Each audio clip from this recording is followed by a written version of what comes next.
নমস্কাৰ বন্ধু বান্ধৱীসকল, মই অনামিকা। মোৰ ইউটিউব চেনেল যেন হেণ্ডচাম বয় লাইফষ্টাইলৰ নতুন এটা ব্লগলৈ আপোনালোক সকলোকে স্বাগতম জনাইছোঁ। জিয়ান বেটা পৰিয়ালৰ ফালৰ পৰা আপোনালোক সকলোলৈকে বিশ্ব প্ৰতিবন্ধী দিৱসৰ শুভেচ্ছা জনালোঁ। আজি এই বিশেষ দিনটোত জিয়ানৰ মাতৃ হিচাপে মই আমাৰ জিয়ানৰ নিচিনা ল'ৰা ছোৱালী পিতৃ মাতৃসকলক কৈছোঁ, আমি সদায় সাহসী হ'ব লাগিব আৰু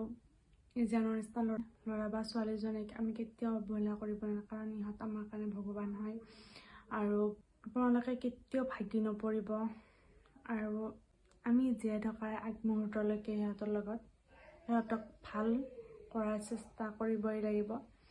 সিহঁতক উৎসাহ দিবই লাগিব, সিহঁতৰ প্ৰতিপালন কৰিবই লাগিব। কেতিয়াও নিজকে কমজোৰি বুলি নাভাবিব, নিজৰ মনটো কেতিয়াও ভাঙি নেপেলাব যে মই নোৱাৰিম। জিয়ানৰ নিচিনা ল'ৰা বা ছোৱালীজনীক আমি কেতিয়াও অৱহেলা কৰিব নালাগিব। আমি সদায় সিহঁতক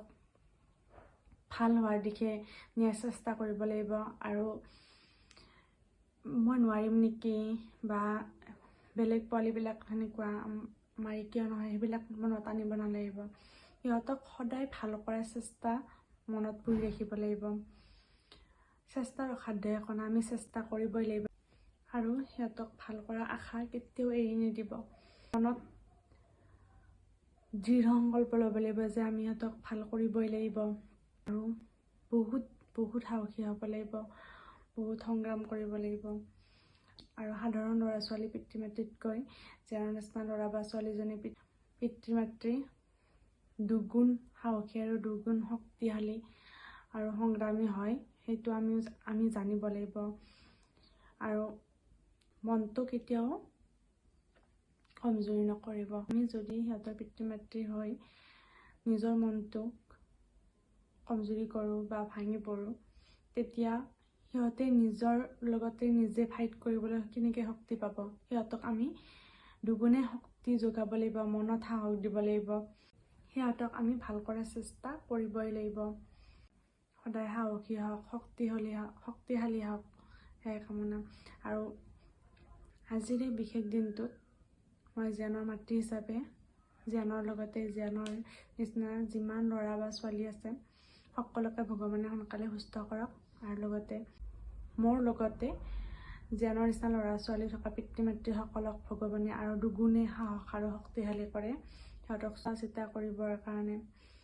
শক্তিশালী আৰু সাহসী কৰে। এয়ে ভগৱানৰ ওচৰত প্ৰাৰ্থনা জনাইছোঁ। আজি বিশ্ব প্ৰতিবন্ধী দিৱস হিচাপে মই মোৰ মনৰ কথা দুটামান আপোনালোকৰ আগত কওঁ। আমাৰ জিয়ান বেটাৰ এতিয়া 7 বছৰ। তাৰ যেতিয়া 2 বছৰ হৈছিলে তেতিয়া আমি তাৰ ডিজিবিলিটি কাৰ্ডখনৰ কাৰণে এপ্লাই কৰিব গৈছিলোঁ। তেতিয়া মানে তাতে কেম্প পাতি কিনে মানে হেৰি কৰি চাই আৰু চেকআপ কৰে। তেতিয়া মানে জিয়ানক চাই কিনে কৈছিলে নাই ইটো এই কাৰ্ডখন তেতিয়া মানে কৈছিলে আৰু যে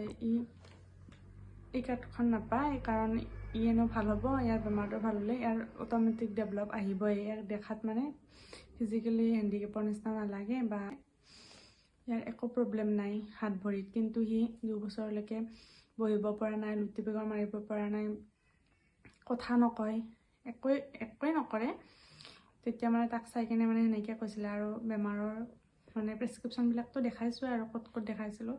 তথাপিও মানে কাৰ্ডখন দিবলৈ সক্ষম নহ'ল। তাৰপিছত আমি ঘূৰি আহিলোঁ, অহাৰ পিছত নালাগে বুলি থৈ দিলোঁ আৰু তাৰপিছত আমি যেতিয়া থেৰাপি গৈ আছিলোঁ তেতিয়া তাৰমানে থেৰাপিত অহা ল'ৰা এজনৰ দেউতাকে ক'লে হেৰি জিয়ানে এই সুবিধাটো পাইছেনে, মানে ডিজিবিলিটি কাৰ্ডখন পাইছেনে, সেইখনত কিবা কিবি সুবিধা পায় আৰু সেনেকৈ কৈছিলে আৰু কওঁতে আমি ক'লোঁ নাই, আমি গৈছিলোঁ, আমাক মানে কৈছে আমাৰ জিয়ানে হেনো সেইখন কাৰ্ড নাপায়। তাৰপিছত কৈছে কিয় নাপাব, ইটো পোৱা যোগ্য, কাৰণ আমাৰ ল'ৰাটোৱে পাইছে, সি পাব, সি এতিয়ালৈকে খোজকাঢ়িব পৰা নাই, বহিব পৰা নাই, লুটি বেগৰ নামাৰে, কথা নকয়, কিয় নাপাব, পাব বুলি ক'লে। তেতিয়া তাৰ বয়স 5 বছৰ হৈছিলে। যে 5 বছৰ কৈছে খোজকাঢ়িব পৰা নাই, থিয় হ'ব পৰা নাই, কিয় নাপাব, পাব বুলি ক'লে। কৈছে নাই, আপোনালোকক মই লৈ যাম, লৈ গৈ এই কাৰ্ডখনৰ সুবিধা কৰি দিম বুলি ক'লে। সেই ল'ৰাজনৰ দেউতাকে আমাক লগত লৈ গৈ ডিজিবিলিটি কাৰ্ডখন বনাই দিলে। তাৰপিছত আমি কাৰ্ডখন পালোঁ। এইখন কাৰ্ড জিয়ান বেটাৰ এয়া দেখিছেনে এখন কাৰ্ড পাবলৈ সক্ষম হ'লোঁ কাৰ্ডখনত দিয়া আছে 80% এবিলিটি পাৰ্চেণ্টেজ দিয়ে যে 80% দিলে এতিয়া এই কাৰ্ডখনৰ বনাই থৈছোঁ ঠিকেই কিন্তু এই কাৰ্ডখনৰ এতিয়ালৈকে আমাৰ জিয়ান বেটাৰ একো সুবিধা পোৱা নাই সমাজত আমাৰ নিচিনা পিতৃ মাতৃ হাজাৰ হাজাৰ আছে বা জিয়ানৰ নিচিনা ল'ৰা বা ছোৱালী হাজাৰ হাজাৰ আছে সেইসকল ল'ৰা বা ছোৱালীৰ পিতৃ মাতৃয়েও এনেকুৱা অসুবিধাৰ সন্মুখীন হৈছে নেকি মোক জনাবচোন কাৰণ কাৰ্ডখন যেনে তেনে পালোঁ কিন্তু তাৰ সুবিধা এতিয়ালৈকে একো লাভ কৰা নাই তাৰপিছত তাৰ এই সুবিধাখিনিৰ কাৰণে আমি 2-3 দিন গৈছোঁ নাই একো হোৱা নাই তাৰপিছত আমি DC অফিচত জমা দিব দিলে DC অফিচত জমা দিলোঁ জমা দিয়াৰ আজি 2 বছৰ হ'ল একো মানে ৰিজাল্ট পোৱা নাই কৈছে আমি গুৱাহাটীলৈকে পঠাইছোঁ গুৱাহাটীৰ পৰা যেতিয়া আমাক মানে ডকুমেণ্টছখিনি তেতিয়া আপোনালোকক ফোন কৰি মাতিম বুলি কৈছে এটা স্কিমো মানে জিয়ানৰ পোৱা নাই আৰু আমাৰ জিয়ানৰ নিচিনা ল'ৰা বা ছোৱালী থকা পিতৃ মাতৃসকলে নিশ্চয় গম পায় জিয়ানৰ নিচিনা ল'ৰা বা ছোৱালী এজনী থকা ঘৰখনত কিমানখিনি ফাইনেন্সিয়েলি প্ৰব্লেম আহি পৰে সেয়ে সিহঁতৰ নিচিনা ল'ৰা বা ছোৱালী এজনীৰ যিখিনি পাবলগীয়া প্ৰাপ্য সেইখিনি পোৱাটো আমি বিচাৰোঁ যিখিনি সিহঁতে পাবলগীয়া প্ৰাপ্য সেইখিনি দিব লাগে আচলতে চৰকাৰে আগতে যিবিলাক দিব্যাংগ আঁচনি আছিলে সেইবিলাক 2023 চনৰ এপ্ৰিল মাহৰ পৰা চৰকাৰে অৰুণোদয়ত অন্তৰ্ভুক্ত কৰিলে তাৰ পিছৰ পৰা বহু ব্যক্তি দিব্যাংগ আঁচনিৰ পৰা বঞ্চিত হ'বলগীয়া হ'ল বৰ্তমান চৰকাৰে যি নিয়ম উলিয়াইছে প্ৰতিজন দিব্যাংগৰ ৰেচন কাৰ্ড থাকিলেহে অৰুণোদয় আঁচনি দিব বুলি গম পাইছোঁ গতিকে যিসকল চৰকাৰী চাকৰি থকা ব্যক্তিসকলৰ ডিজিবিলিটি প্ৰব্লেম থকা ল'ৰা বা ছোৱালী আছে সেইসকলেও এই আঁচনিৰ পৰা বঞ্চিত হ'ব অতি দুখ লগা আৰু বেয়া হৈ আছে আমাৰ অসমত এতিয়া এটা সময়ত কি হ'ব অসম চৰকাৰে হয়তো দিব্যাংগসকলৰ কাৰণে কোনো আঁচনিয়ে নাৰাখিব বৰ্তমান আমাৰ অসমত দিব্যাংগ বুলি কোনো আঁচনিয়ে নাই এয়া ডিজিবিলিটি কাৰ্ডখনৰ যে এইখন কাৰ্ড যে জিয়ানৰ দেখাইছিলোঁ এই কাৰ্ডখনত ইয়াৰ 80% দিয়া আছে ঠিকে কিন্তু কি জানেনে অতিকৈ দুখ লগা কথা এটা এই কাৰ্ডখন মানে নামতহে ডিজিবিলিটি কাৰ্ড ইয়াৰ পাৱাৰ বুলিবলৈ তেনেকুৱা একো নাই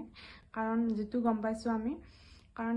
আমাৰ জিয়ান বেটাক মাজতে কফৰ প্ৰব্লেমৰ কাৰণে এখন তেজপুৰ মেডিকেল কলেজত এডমিট কৰাইছিলোঁ ICUত তাক ৰাখিবলগীয়া হৈছিলে 17 দিন আৰু 3 দিন তাক ভেণ্টিলেশ্যনত ৰাখিব লগা হৈছিলে 3 দিনৰ ভেণ্টিলেশ্যনৰ চাৰ্জ আৰু 17 দিনৰ ICUৰ ভাড়া গোটেইখিনি লগ লাগি এটা হেভি এমাউণ্ট হৈছিলে তেতিয়া মানে আমাৰ দেউতাকে গৈ কিনে ছুপাৰিণ্টেণ্ডেণ্ট ছাৰক লগ কৰিছিলে লগ কৰোঁতে মানে ক'লে আৰু ছাৰ এই কাৰ্ডখনৰ মানে সুবিধা পাবনে নাপায় তেতিয়া ছাৰে কৈছে এই কাৰ্ডখনততো এইখিনি সুবিধা নাপায় কাৰণ আমাক চৰকাৰৰ ফালৰ পৰা মানে এই কাৰ্ডখনত ফ্ৰী দিয়া নহয় বুলি কৈছিলে আৰু তাৰপিছত ছাৰে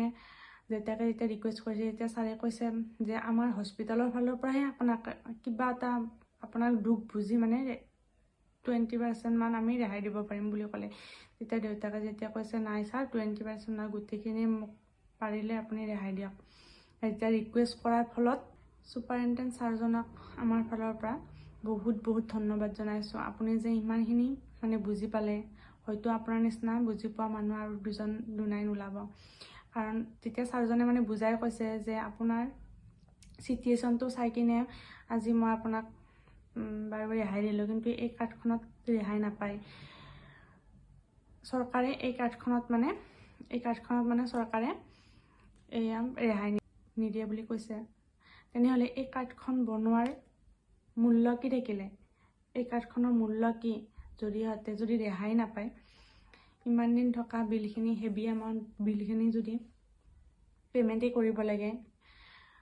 আমাৰ নিচিনা আৰু কিমান হাজাৰ পিতৃ মাতৃ আছে তাৰপিছত ছুপাৰিণ্টেণ্ডেণ্ট ছাৰজনে মেডিকেলৰ ফালৰ পৰাই মানে জিয়ানক গোটেইখিনি ৰেহাই দিলে আৰু কিন্তু ছাৰে বাৰে কৈছে যে এই কাৰ্ড বোলে ৰেহাই নাপায় তেনেহ'লে এই কাৰ্ডখনৰ মূল্যটো কি থাকিলে? 80% যে দিছে, কাৰ্ডখনৰ মূল্য কি থাকিলে? আৰু এতিয়ালৈকেতো জিয়ানে একো সুবিধাই লাভ কৰা নাই, আৰু আমাৰ জিয়ানৰ নিচিনা কত ল'ৰা ছোৱালীয়ে এই সুবিধা লাভ কৰা নাই। যিবিলাক ডিজিবিলিটি প্ৰব্লেম থকা ল'ৰা বা ছোৱালীৰ মাক দেউতাকে চৰকাৰী চাকৰি কৰিলেও সেই ল'ৰা বা ছোৱালীজনীও এই চৰকাৰী সুবিধা পোৱাটো উচিত বুলি মই ভাবোঁ। এই ক্ষেত্ৰত অসম চৰকাৰে দিব্যাংগসকলৰ প্ৰতি অলপ গুৰুত্ব দিব বুলি আশা ৰাখিলোঁ। ধন্যবাদ। আজিৰ এই ভিডিঅ'টো ভাল লাগিলে যদি লাইক কৰিব, কমেণ্ট কৰিব আৰু চেনেলটো ছাবস্ক্ৰাইব কৰিবলৈ নাপাহৰিব। আজিলৈ আহিছোঁ তেন্তে, বাই বাই।